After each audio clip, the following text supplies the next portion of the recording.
Let me begin by thanking my friend Dr. Miguel Cardenas, the distinguished founder and executive director of the International Training Center, for his commitment to organizational excellence. I also want to congratulate ITC on this special occasion as it celebrates its 25th anniversary. It's educational forums like ITC that are bringing the world of business and knowledge closer together. So congratulations to Dr. Cardenas and ITC on 25 years of global leadership. The subject of sustainable leadership fascinates me for three reasons.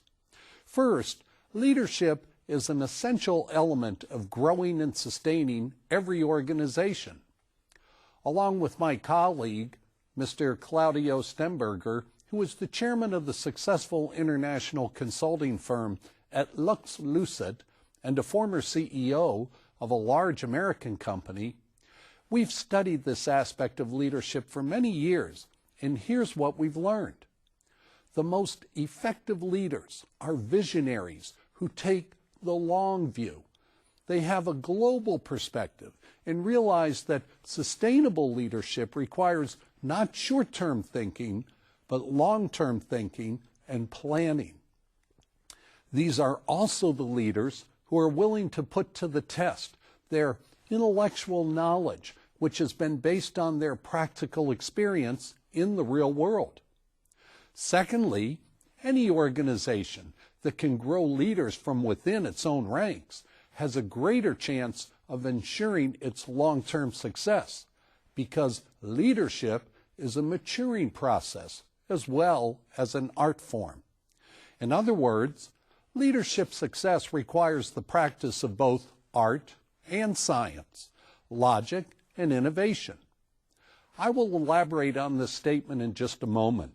But thirdly, and most importantly, I believe the organization that can successfully implement a sustainable leadership initiative will be able to shape its culture so that the organization remains flexible as times and circumstances change and respond more effectively to customer needs and economic challenges in difficult times.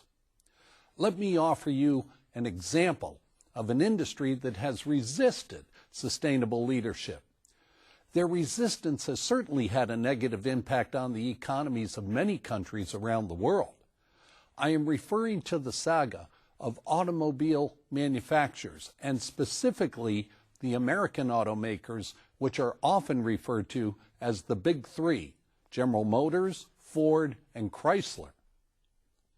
Auto experts and economic professors will debate for decades whether or not the failure of these three corporate giants was due to mismanagement or an economic downturn. But I think their failure is a classic case of what happens when the wrong type of leadership is sustained. In other words, if your organization breeds a culture of stagnant ideas, ignores the needs of your customers, and stifles innovation, you will not survive. So, sustainable leadership can be both a positive strategy as well as a detrimental strategy, depending on the culture your organization fosters.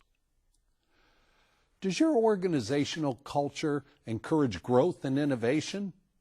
Or does it stifle change and customer responsiveness by embracing outdated thinking that causes customers to defect to your competitors?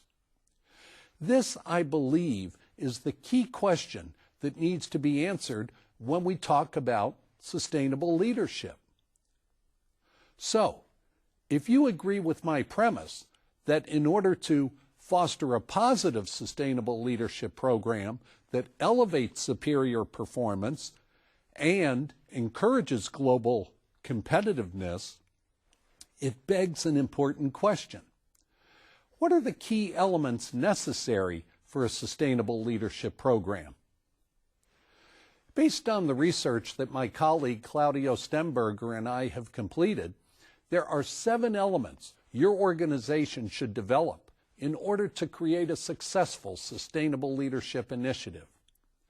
Our inspiration for many of these 7 elements comes mostly from one of the greatest leaders of the Renaissance era, Leonardo da Vinci.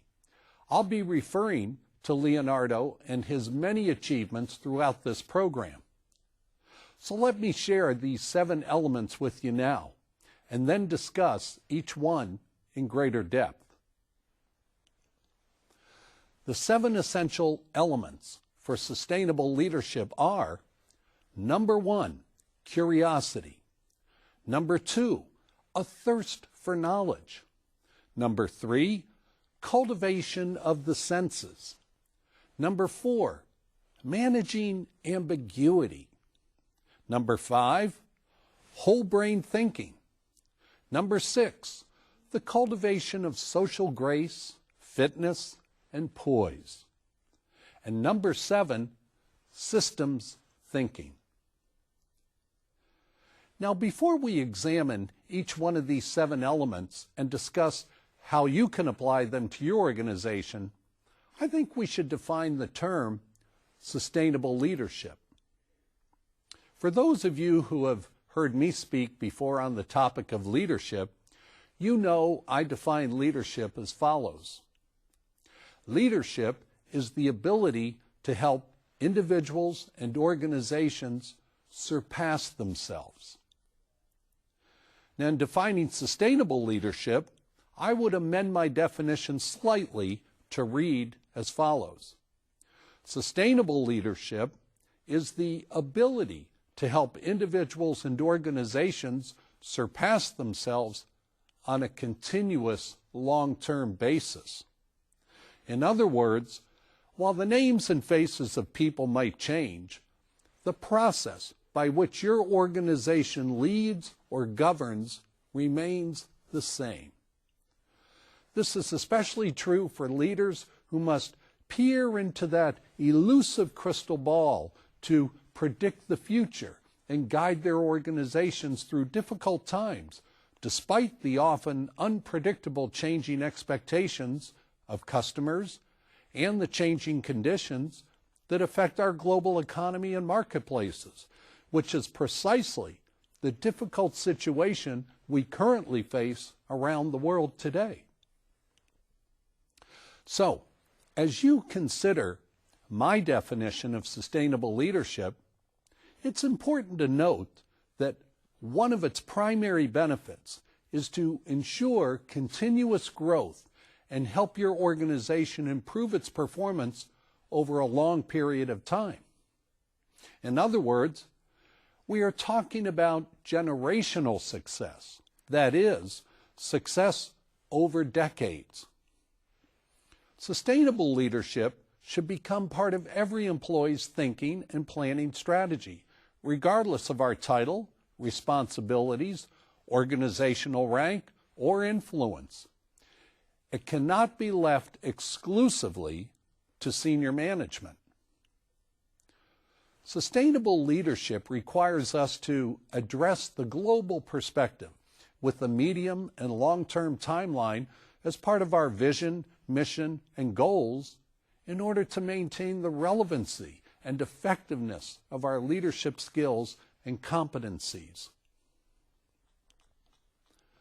The first of our 7 elements is curiosity. I admit that curiosity might seem like an odd choice as one of the 7 essential elements of sustainable leadership, but consider how curiosity can benefit you and your organization. After all, curiosity is really the pursuit of knowledge. In other words, the curious mind wants to know things, and knowledge is power, especially in today's global marketplace. My partner, Claudio Stemberger, describes it this way: it's vital to retain the child in you and demonstrate your curiosity and knowledge by constantly asking why-based questions. For those of you who have children, as I do, You know exactly what I'm talking about. Children love to ask their parents, why, why, why? But interestingly enough, we quickly become impatient with all their why questions and usually shout back, because. Hopefully, that silences the child for a while. But with each passing year, children are discouraged from asking why and how questions. They've been taught that curiosity killed the cat, and the old adage that children should be seen but not heard. This is too bad, because when we ask why, it forces people to think more deeply about their answers, their reasons, and their beliefs. Albert Einstein said that curiosity is more valuable than knowledge.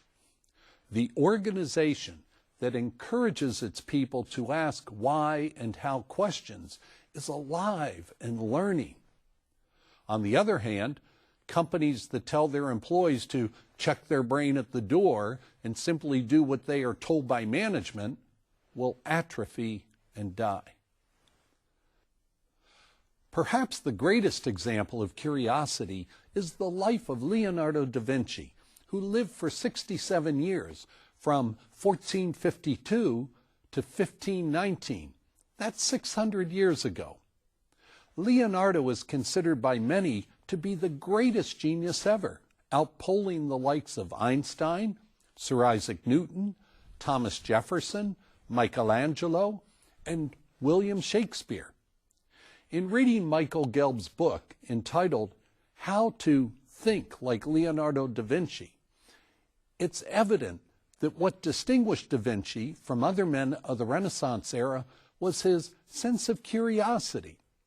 Da Vinci was not content to accept the status quo. For example, instead of merely sketching a human model like most of the other artists, Leonardo performed extensive examinations on more than 20 cadavers in order to perfect his artistic rendering of the human body. In turn, his curiosity led Leonardo to great discoveries in human anatomy. Da Vinci had the same zest for botany, geology, physics, art, and automation.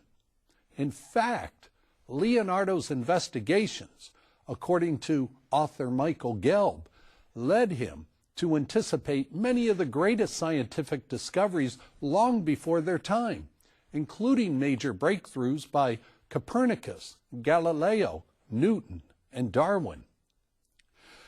When we talk about sustainable leadership in an organization, it's important to understand that senior leadership must be wise enough to anticipate the future wants and needs of their customers and employees. Creating a culture in which curiosity is nurtured is essential to any company or organization that wants to ensure its future. The second element of sustainable leadership is thirst for knowledge. Knowledge is the result of gathering data and converting it into relevant information. Knowledge also gives us experience, which is a source of wisdom. Our thirst for knowledge is part of the natural learning process in life. From a practical perspective, every invention, great or small, started as a hypothesis in the mind of someone. Eventually, as that hypothesis matured in the mind of its creator, it developed into a theory, and if successful, became a belief, a proven statement of fact. Consider the development of such hypotheses as gravity, evolution, the speed of light, electricity, radio, television, nuclear energy, the computer, the internet, and the silicon chip. All of these life-altering inventions started in the mind of human beings. They required imagination, curiosity, a thirst for knowledge, and perseverance in order to reach fruition. A thirst for knowledge also requires a company to provide access to learning and information.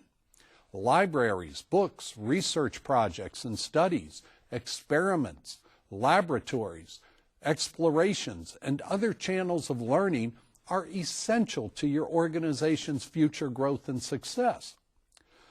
Let me note that failure is also a part of learning. Too often, we are quick to point fingers and blame people for their mistakes, failures, and disappointments, when in fact, they are learning to improve or perfect a process or hypothesis. I always encourage my clients to think in terms of supporting the concept I call fail forward, which means we are trying, we are learning, we are getting closer to our goal with each and every effort we make. The organization that plays the blame game will only discourage its people from experimenting and trying new ideas. This is a sure way to kill creativity, curiosity, and innovations. So learn how to applaud failures that advance your company. Another essential element of sustainable leadership is the cultivation of the senses. How can leaders sustain their organizations through the senses? One of the more fascinating things I've discovered in working with companies is how they train their people in the subtleties of the senses. Let me give you an example. Recently, I was traveling on Singapore Airlines from Los Angeles to Singapore. The flight attendants in our cabin were thoroughly trained in how to read the movements and motions of their passengers. For example, when I started to adjust my seat in a reclining position to sleep, the flight attendant saw this and immediately approached me with an extra pillow and blanket. This, of course, is how Singapore Airlines has gained its exceptional reputation for world-class service. But it also demonstrates how you can improve your performance and leadership position in the marketplace by training your people to use their five senses to be attentive and responsive to their customers' needs. An organization's success can be measured by how well its people use their senses to guide them in making decisions. What does this mean? Well, we have five senses: sight, taste, touch, smell, and hearing. How does your company see its customers? Are you listening to your employees and your customers? In an era of high-tech, high-touch, how are you staying in contact with your customers? My point here is that your organization must also develop and refine its senses in order to sustain leadership. Leaders must be acutely aware of how the organization is feeling, how it's performing, the mental and emotional state of the business, and how leaders can tap into the soul of the organization to ensure its people are motivated, inspired, and committed to its mission. Our fourth essential element of sustainable leadership is managing ambiguity. Just like Lewis Carroll's classic book, Alice in Wonderland, life is full of ambiguity. In fact, the actual title of that book is not Alice in Wonderland, but rather Alice's Adventures in Wonderland. It was written in 1865, not by Lewis Carroll, but by English author Charles Ludwig Dodson, under the pseudonym Lewis Carroll. Leonardo da Vinci understood ambiguity. Leonardo said that in order to express beauty in his art, he had to first study ugliness in its many forms. For example, he sketched battle scenes, grotesque gargoyle figures that adorn the facades of cathedrals, and drab country scenes that had little artistic appeal, all for the purpose of learning how to deal with ambiguity and create such masterpieces as the Mona Lisa and the Last Supper. Reinforcing the notion of ambiguity as it applies to the most famous painting in the world, Sigmund Freud said about Leonardo da Vinci's Mona Lisa, quote, "It is the most perfect representation of the contrast of a woman," unquote. How does all this relate to your organization and the question of sustainable leadership? I think there are several answers that help explain the role of ambiguity in our organization. Business author Tom Peters wrote several books in the 1980s and 1990s, including the bestseller The Pursuit of Excellence and also A Passion for Excellence. Now, Tom Peters understood the difference between excellence and perfection. People and organizations should strive for excellence, Peter tells us, but perfection is fleeting. And so we must make allowances in life for the imperfections of people and their organizations. Another ambiguity in life is this. As customers, we yearn for perfection, not excellence. We want our cell phones to always work and never drop a call. We want our laptop computers to never crash or become infected with viruses. We want our automobiles to drive for 300,000 miles and never break down. You get the picture. As consumers, we expect perfection above excellence. But the reality of life is that very few things are perfect. Instead, they are a blend of black and white. There is much gray in our world. Albert Einstein said, "We have no access to absolutes in this world. We function in an environment of relative and limited knowledge. The smarter we get, the less we know, and therein lays the ambiguity. We have accumulated more knowledge in the past 10 years than the previous 2,000 years, and yet, the more we know, the more ambiguous our world becomes." Consider the ambiguities that resulted from such scientific breakthroughs as the speed of light. Einstein realized that if we travel at the speed of light, time stands still. But how can time stand still? Isn't that impossible? According to Einstein, another great scientist, it is not only possible, but it happens billions of times every day with radio signals and other frequencies involving light and sound, which move faster than we can comprehend. Ironically, human beings are the only creature on earth that define time, and thus are constrained by time. In fact, we've progressed over the millenniums from having no concept of time to becoming obsessed with time. For example, we ask time-related questions like, what time does this program begin? How many minutes before it ends? What time is our staff meeting? What time is dinner? What time does our flight depart? We operate on a time-based schedule. We're trapped by time, and yet the ambiguity is we live to be free of time and its restraints. We now measure time in hours, minutes, seconds, nanoseconds, and even by the speed of light. In the 1990s, we didn't mind waiting a few minutes to log on to the internet. Now, if we are kept waiting more than a second or two, we complain. The fifth element of sustainable leadership is whole brain thinking. When I use the term whole brain thinking, I mean your organization should have a balance between logic and imagination, between the arts and science, in order to sustain leadership. How do you achieve this? It was Professor Roger Sperry, the Nobel Prize-winning researcher, who showed us how the left brain, or the left hemisphere, of our cerebral cortex is largely responsible for processing logical, analytical thinking, while our right brain, or the right hemisphere, processes imagination and big-picture thinking. The most successful organizations in the world have developed an environment whereby the collective minds of the organization are equally valued and listened to. Leonardo da Vinci told us that the world is comprised of substance and form.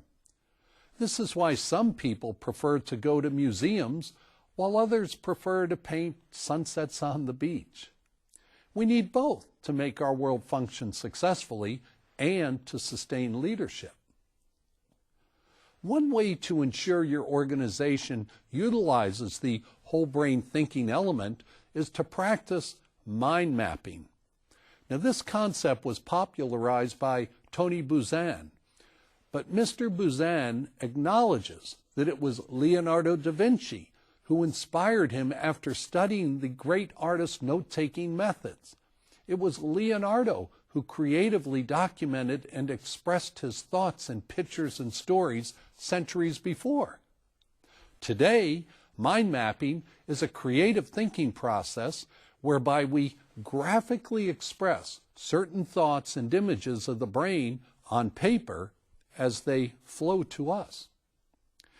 It might come as a surprise to some of you that the cultivation of social grace, fitness, and poise would be considered a sixth essential element of sustainable leadership. The cultivation of social graces, organizational fitness, and poise in the marketplace go far beyond basic courtesy and politeness. I'm talking here about something more significant than understanding local customs in a foreign country so as not to offend your host. Among the citizens of Florence, Italy, Leonardo da Vinci was renowned for his poise, his grace, and athleticism. According to author Michael Gelb, Leonardo realized that the human body was an instrument for life, and therefore it should be treated with the highest respect and care. This is why Leonardo exercised vigorously. He walked, he rode horses, he swam, and fenced for regular exercise. Da Vinci was also a vegetarian and an accomplished chef. So let's translate the example of Leonardo da Vinci to your organization.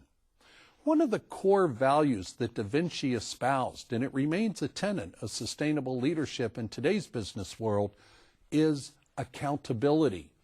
Your organization is accountable to its shareholders and customers. Your employees should recognize that their health, well-being, and fitness are important not only to themselves, but also the welfare of the business. Let's apply Leonardo's message to preserve our health to the business world where we work. A company that prides itself on sustaining leadership will always adhere to its core values. It is a company that chooses to always take the high road and do what is ethically and morally right. It demands of its employees that they also choose the higher ethical road. Best-in-class companies are dedicated to their communities and recognize that a healthy and economically vibrant community will support the business. A company that is committed to sustainable leadership teaches its employees the art of social grace, generosity, kindness, courtesy, and caring for those less fortunate. Such companies and organizations also demand that their employees be in good physical shape, which reduces absenteeism, sickness, and healthcare premiums. And finally, the sustainable leader is poised and calm, not a reactionary who lashes out at its competition or those who resist its products and services. The seventh and last essential element of sustainable leadership is systems thinking. Now, actually, systems thinking is critical because it is a process by which you can estimate or infer how one thing or change influences the state of something else. Systems thinking is also an approach to problem solving. It views problems as part of an overall system, rather than reacting to present outcomes or events and potentially contributing to a worse issue or problem. The only way to fully understand why a problem or element occurs and persists is to understand the part in relation to the whole. Systems thinking encourages an understanding of a system by examining the linkages and interactions between the elements that compose the entirety of the system. Leonardo da Vinci was a student of systems thinking, although in his era it did not have a formal name. But nevertheless, Leonardo recognized the connectivity of certain events and the cause-effect relationship of such events. The organization that embraces systems thinking will better understand its operations and how each component affects another. This understanding and use of systems thinking will sustain your business for a long time. Let me end this module with a popular quote that is often attributed to the ancient Mayan culture. I think it's appropriate because it ties together the various elements we've discussed in this program and captures the essence of sustainable leadership. It reads as follows: if we can all learn to see the sacred within all living things, to honor the connection between the soul and the earth and the sky, then perhaps this world will be a little better for our having walked, however briefly, among its forests and along its shores. Thank you.